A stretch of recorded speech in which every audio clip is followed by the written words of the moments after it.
de tórax, donde estamos viendo que este es el tubo de rayos X, acá está la paciente, por acá sale el rayo útil, va a haber una radiación dispersa, va a tener un elemento de radioprotección, que es como la falda plomada, para que no lleguen hasta allá los rayos X, ya que ya sabemos que tiene efectos biológicos, creo que eso ya todos lo tenemos claro, ¿verdad? Entonces, esto es dentro de una sala de radiografías. La paciente tiene las manos a los costados para evitar la superposición de imágenes, sobre todo las escápulas para que no se superpongan sobre los campos pulmonares, el cabello corto, si tuviera cabello largo tendría que estar amarrado para evitar la superposición del cabello sobre los campos pulmonares. Tenemos acá una sala de rayos X, tenemos al tecnólogo médico profesional que ha estudiado 5 años para tomar las radiografías. Vamos a ver, aquí está el tubo de rayos X y miren cómo está delimitando o colimando para poder tomar una radiografía de abdomen.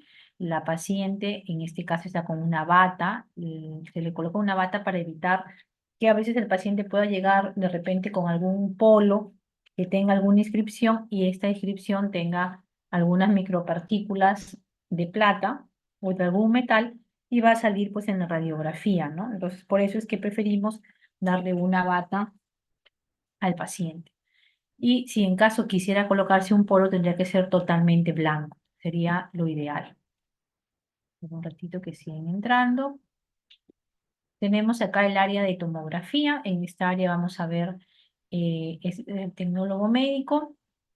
El vidrio plomado, este vidrio está plomado, para evitar el paso de los rayos X hacia donde está el tecnólogo, va a tener un inyector. Como ustedes ven aquí hay una maquinita que tiene 2 jeringas relativamente grandes. En una se coloca el contraste, que es el contraste yodado para tomografía, que ya saben que se llama yopamidol, y en otra jeringa el cloruro de sodio, para poder hacer la mezcla, ¿no? Y poder colocar al paciente, claro, el paciente llega ya con una vía periférica canalizada, la velocidad de la inyección del contraste va a ser manejada desde la consola del tecnólogo, porque tiene un teclado pequeñito, el inyector, para poder determinar la velocidad a la que va a ingresar el contraste, dependiendo del estudio que se vaya a realizar. Este es el gantry, que es todo el círculo donde están el tubo de rayos y los multidetectores, y también está acá la mesa, la cual va a ser deslizable, va a salir y también va a ingresar al gantry. Y bueno, acá tenemos al tecnólogo, la tecnóloga médica, que va a tener sus pantallas, el anexo y sobre todo el vidrio plomado para estar en constante supervisión de la respiración del paciente. Recuerden que cuando se les coloca contraste pueden tener alguna reacción adversa. Entonces, siempre estarán vigilando, ¿no?, la respiración del paciente. El paciente también tiene en su mano un botón que puede presionar en algún momento si siente que tiene alguna sensación extraña después del contraste. Puede tener náuseas, vómitos, dificultad para respirar o sensación de falta de aire, mareos. Entonces, si no puede hablar, porque igual aquí hay un micrófono que lo que diga la paciente lo va a escuchar el tecnólogo y el tecnólogo también va a poder hablarle al paciente, pero siempre va a haber un botón en la mano del paciente, ¿no?, para posibles emergencias. Este es un resonador. El resonador sí es un gantry mucho más grande, el equipo es mucho más ancho, no tiene radiación ionizante, el principio básico es eh, el campo magnético que van a tener los protones de hidrógeno y al que se le va a someter también a este campo magnético más grande, ¿no?, que es el de este imán gigante, que es el resonador. También tenemos un vidrio para que el tecnólogo o la tecnóloga esté siempre mirando al paciente. Este vidrio no es plomado porque en resonancia no hay radiación, así que no hay ningún problema, pero igual siempre mantenemos la mirada vigilante, ¿no? Igual tiene también un inyector, así como en el tomógrafo, que también se puede manejar desde la consola del tecnólogo. Y acá tienes al tecnólogo con sus computadoras para que pueda hacer la adquisición de imágenes en corte axial y luego puedan reformatearse en los diferentes cortes sagital y coronal. La mamografía es un estudio que tiene radiación. Acá tenemos al tecnólogo, la tecnóloga médica. Este es un mamógrafo, el cual va a permitir a la paciente que podamos nosotros obtener imágenes de la mama. A la paciente se le coloca una bata, el cabello recogido y se le explica el procedimiento, ¿verdad? Este es el donde va a estar la mama va a reposar sobre esta bandeja y luego tenemos la bandeja compresora, que es la que va a realizar digamos, como su nombre lo dice, la compresión de la mama, tanto en la incidencia cráneo-caudal como en la línea medio oblicuo lateral, la incidencia medio oblicuo lateral. Por eso es que tiene esta parte como un manubrio, porque luego el mamógrafo gira para poder cambiar de incidencia y entonces primero esta bandeja estaba en esta posición como un sándwich y luego va a variar casi 90 grados, casi. Por eso es la incidencia medio oblicuo lateral, o sea, no es una lateral estricta, ¿no? Para poder ver la otra incidencia.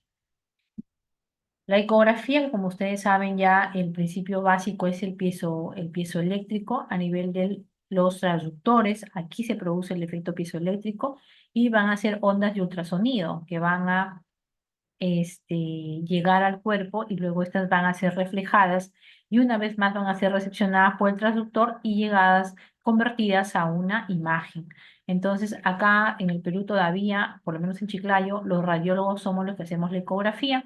Igual por ahí hay médicos que también hacen ecografía, o de repente dedicado solamente a a lo que es la parte de su especialidad, pero en otros países, hasta en Lima, creo ya, los tecnólogos médicos hacen ecografías, pero son ecógrafos que graban todas las imágenes y el radiólogo está en otra área. Cuando tienen duda, bueno, llaman al radiólogo. Pero acá todavía los médicos somos los que hacemos las ecografías.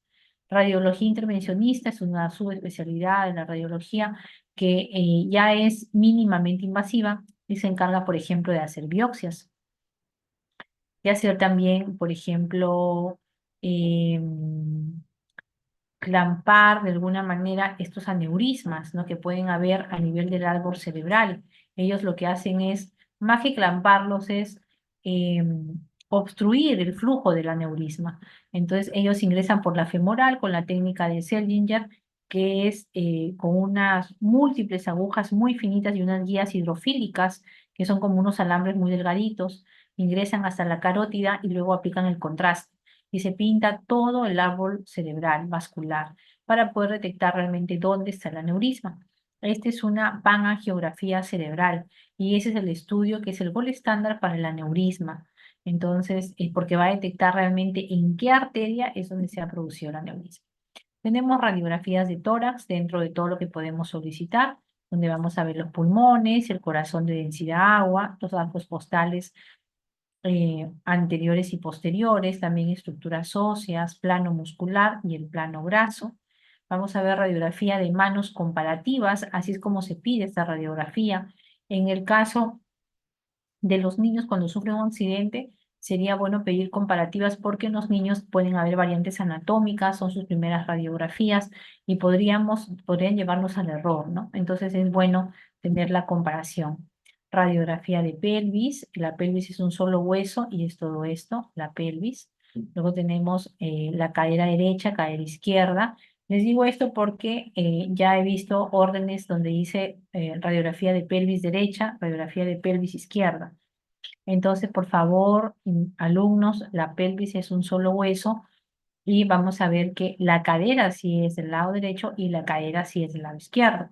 Tú puedes pedir radiografía de cadera derecha o puedes pedir radiografía del lado izquierda o de las dos caderas, pero de la pelvis sí es una sola pelvis. O sea, radiografía de pelvis es lo que estamos mirando ahorita. Radiografía de abdomen, que eso cuando evaluamos desde los semidiafragmas hasta la sínfisis púbica y podemos ver el colon ascendente, transverso, descendente y ampolla rectal. Ojo que eso lo vamos a ver en la siguiente unidad que va a ser abdomen. Luego vamos a ver asas intestinales delgadas. Esto es solamente para que tengan una idea de lo que podemos ver.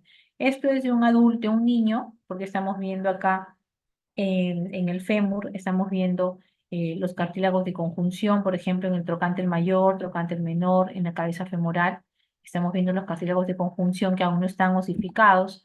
Y acá ya estamos viendo una radiografía de abdomen de un adulto, donde ya el hueso, todo el hueso está osificado. Pero igual lo que quiero que vean es esta radiografía de abdomen.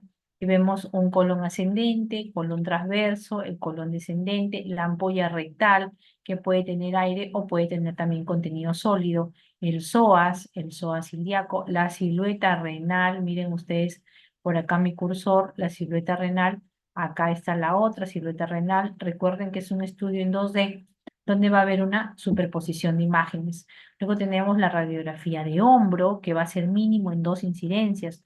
Ustedes solo solicitan radiografía de hombro. Ya el tecnólogo hará las incidencias. Radiografía de brazo, también tenemos radiografía de brazo, radiografía de antebrazo, hay radiografía de codo, radiografía de muñeca y radiografía de mano. Esto quiere decir que va a haber radiografía de cada segmento corporal. Si ustedes solicitan radiografía de miembro superior, le van a tomar de hombro, de brazo, de codo, antebrazo, muñeca y mano. Esto quiere decir que van a ver, pues, mucho más de 10 radiografías, ¿no? Porque acuérdense que cada segmento va a tener mínimo 2 incidencias. Por lo tanto, deben examinar bien a su paciente para determinar de qué parte es que quieren ustedes la radiografía. Radiografía de abdomen, algunas indicaciones, por ejemplo, en abdomen agudo, una obstrucción intestinal, perforación de una víscera hueca, un cólico renal, peritonitis o un trauma abdominal. Acá tienen ustedes una radiografía de abdomen y acá estamos viendo las asas intestinales que tienen niveles hidroaéreos que están como cortados con una tijera, ¿no? Más de 3 niveles hidroaéreos ya diremos que estamos frente a una obstrucción intestinal. Algunas indicaciones de radiografía de tórax, por ejemplo, en el caso de eh, la anestesia, o sea, la evaluación anestésica, cuando van a ser operados, les toman por protocolo pacientes mayores de 50 años, me parece, radiografía de tórax, ¿no? Si no es que no es de 60. También le puedes pedir una radiografía de tórax cuando tienes un síndrome febril sin foco. O sea, sin foco significa sin origen aparente. Y en toda la patología pulmonar, paciente con tos, paciente con hemoptisis, expectoración, disnea, cianosis, dolor torácico, auscultación anormal, cuadros cardiológicos o cuadros linfoproliferativos. Tenemos cuadros de, por ejemplo, de vesícula. Esta es una imagen de ecografía, donde estamos viendo una vesícula que va a ser una estructura anecogénica. Miren, ya estamos hablando de ecografía, totalmente negra el contenido, por eso se llama anecogénico, con una imagen hiperecogénica que tiene sombra acústica posterior.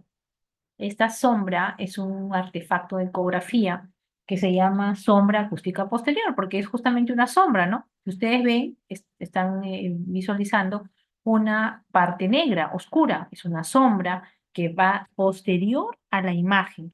Primero ven una imagen hiperecogénica y luego ven una sombra.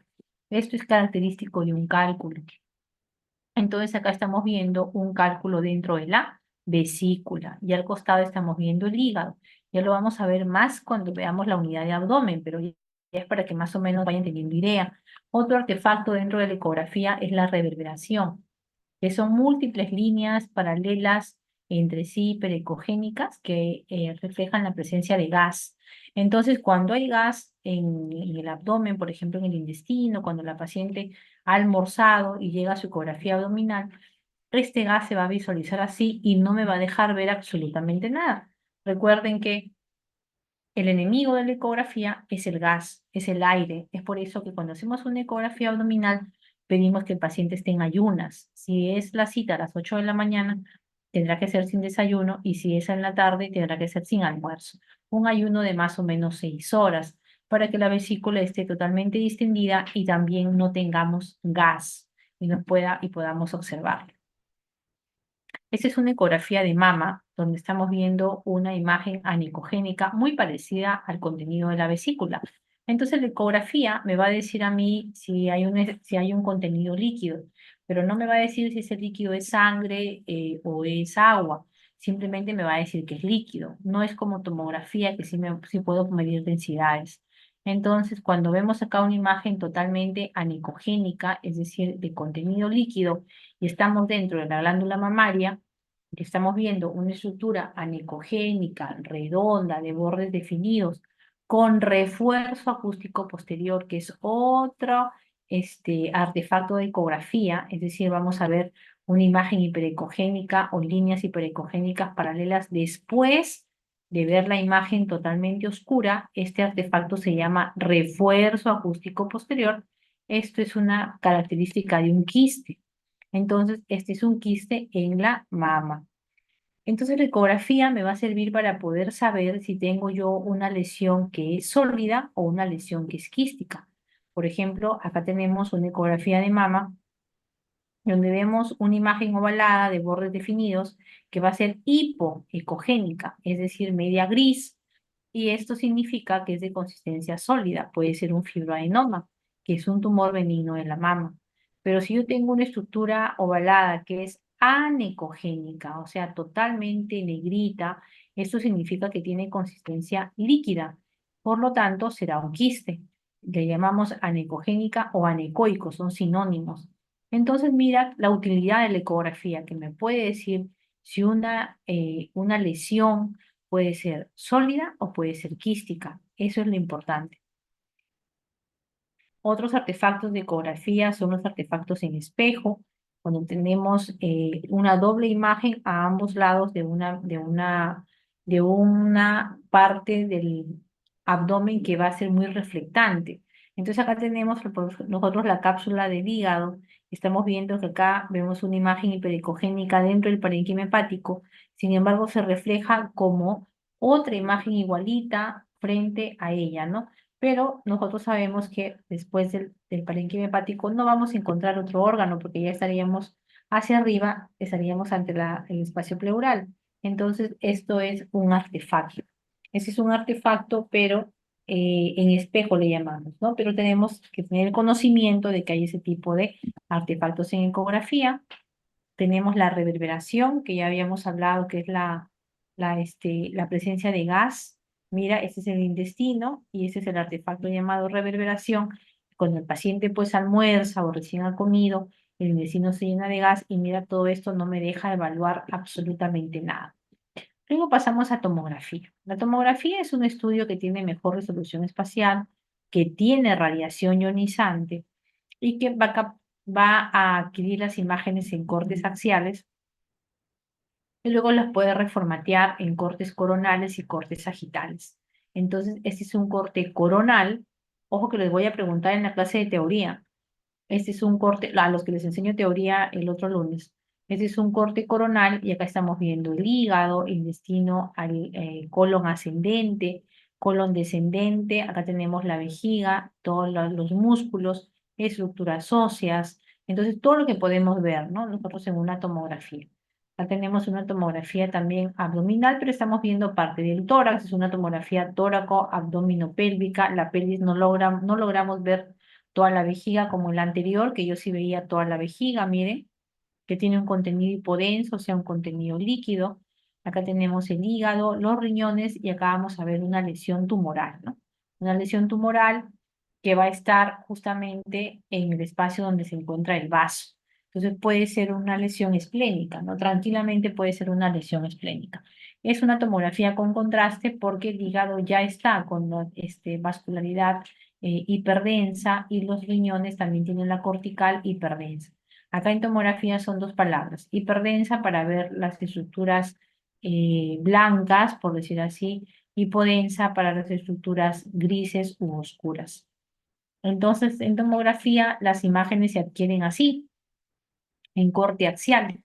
Tenemos el hígado, la vesícula, los riñones, el vaso, tenemos el intestino con contraste, tenemos la vena cava, la aorta, y esta es una tomografía abdominal que tiene contraste, tanto oral como intravenoso. Dime, Julio César.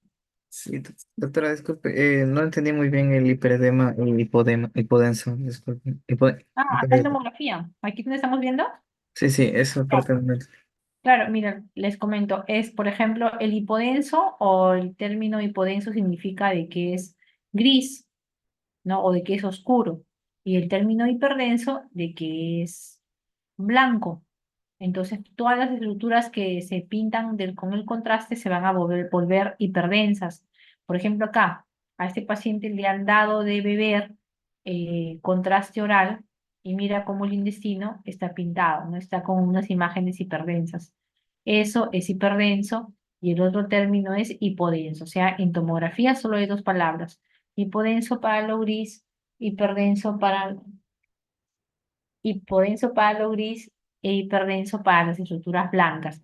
Por ejemplo, el riñón, la cortical está hiperdensa, el hueso, este es el cuerpo vertebral, está hiperdenso, el intestino que ha ingerido contraste también está hiperdenso, ¿no? Eso es, dos palabras.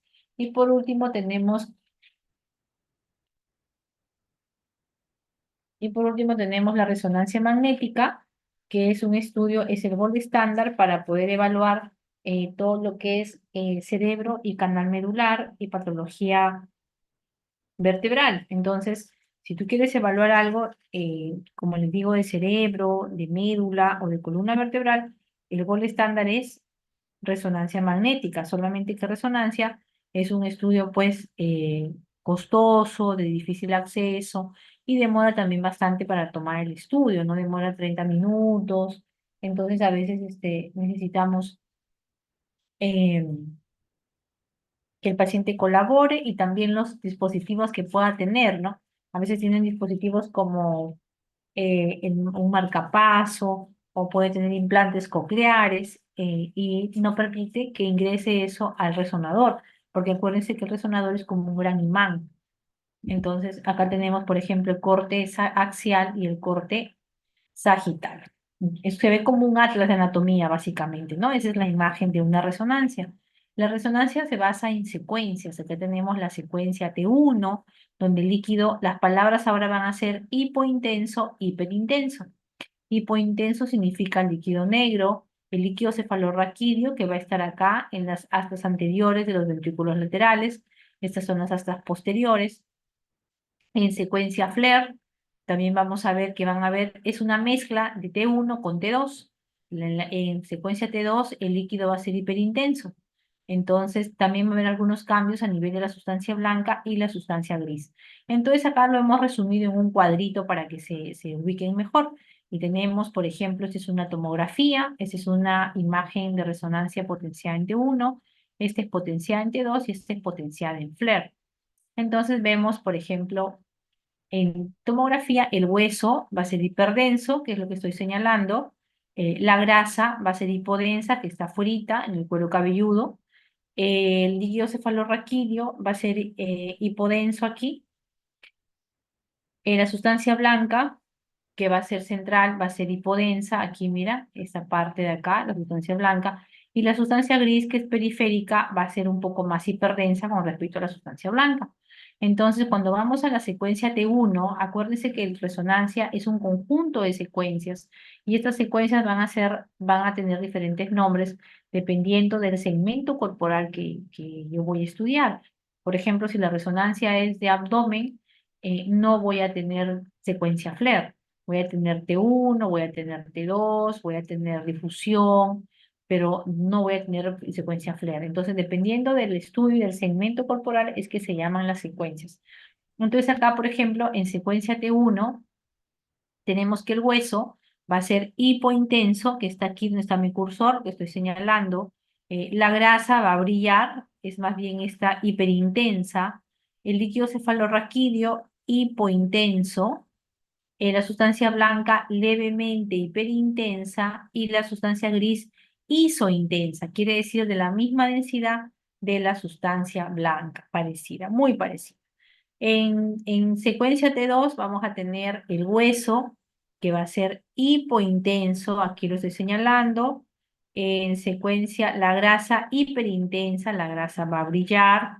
El líquido cefalorraquídeo hiperintensa, el líquido totalmente blanquito. La sustancia blanca más oscura, hipointensa. Y la sustancia gris, isointensa.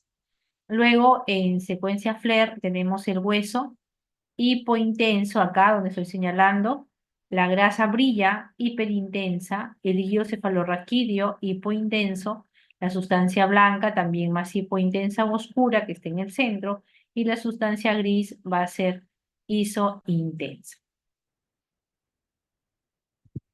Entonces, eso ha sido la primera práctica. Espérense un ratito para poder, vamos con la segunda.